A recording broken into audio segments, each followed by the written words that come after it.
In today's video, I'm going to be showing you how to turn the back end from looking like this into something more cafe racer style like this. So first things first is, as you can see when you put the seat on right away, it just does not fit because of the strong angle. So I'm going to have to cut in down the middle there and then remove all these extra little bits and pieces that are in the way of pushing out the seat, and then getting a cut in there for the final part, and then adding a welding spacer to keep the big bike from caving in together. The first step after getting all that wiring cable out of the way was to try and cut off this back piece.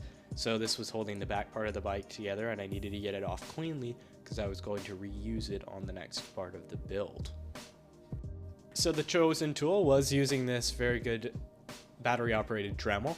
So I kind of just went and cut at all of the already done welds to get them unattached from the metal. And then I kind of just hammered away at it for a little bit, and then eventually it was able to pop right off, so I could put it back and reuse it a bit later on as a spacer gap. So then I started to remove all of these little extra bits and pieces. So once again, just get some of the weld off, cut, and then you could really just hammer away the rest of it. So you can see it's just kind of melting away like it's paper or nothing. So just kept going away at that for a while. This was a bit of a horrible camera angle. And so we're just cutting away at all of these extra little bits and pieces to get them out of the way.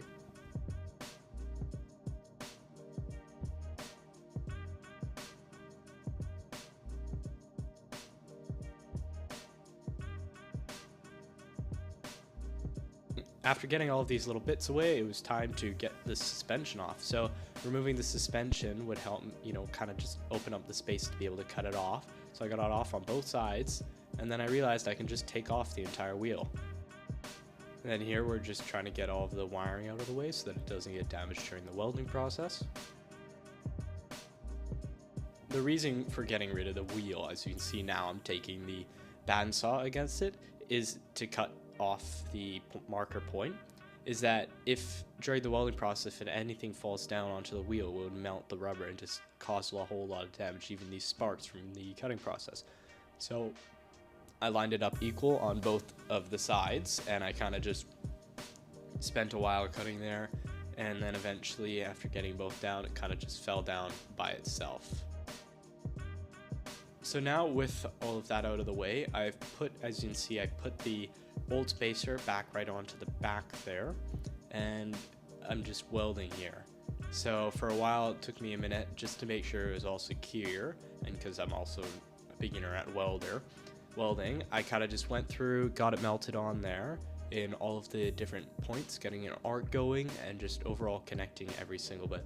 So this goes on for a while, so I guess either skip ahead or to see the light bar get mounted, or I guess watch through, because it's pretty satisfying to watch if you ask me.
with the support bar fully done on now, it was time to get the main part on.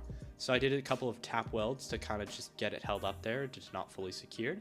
Then I checked the angle that it needed to be at to be perfect for the racer seat. And then after that, I, had a chat with my mom and then got to welding. So first I did a couple of things, and then in some of the points you can see when it goes dark, it's me away in the background.